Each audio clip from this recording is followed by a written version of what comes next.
আগামী 29 এপ্রিল থেকে হজ ফ্লাইট শুরু হবে বলে জানিয়েছেন ধর্ম উপদেষ্টা ডক্টর আ.ফ.ম. খালিদ হোসেন। তিনি বলেন, অল্প কিছুদিনের মধ্যেই ভিসা প্রক্রিয়াকরণ সম্পূর্ণ হবে। আমাদের হজ যাত্রীরা আগামী 29 এপ্রিল থেকে হজের উদ্দেশ্যে ফ্লাইট শিডিউল মোতাবেক সৌদি আরব গমন করবেন। মঙ্গলবার সচিবালয়ে হজ প্রস্তুতির সর্বশেষ অগ্রগতির বিষয়ে এক সংবাদ সম্মেলনে তিনি এ তথ্য জানান।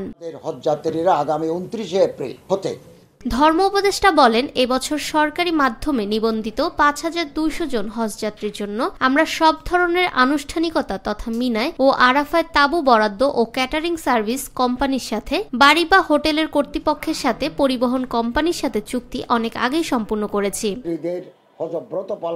তিনি আরো বলেন, এবছর আমাদের হজ যাত্রীরা একটি বিরাট অংশ অর্থাৎ 81,900 জন হজ যাত্রী বেসরকারিভাবে এজেন্সির মাধ্যমে হজব্রত পালনের জন্য নিবন্ধন করেছেন। সৌদি সরকারের এজেন্সির প্রতি ন্যূনতম হজ যাত্রীর বাধ্যবাধকতার কারণে মোট 753টি এজেন্সির অধীনে নিবন্ধিত এসব হজ যাত্রী 70টি লিড এজেন্সির মাধ্যমে হজ পালন করবেন।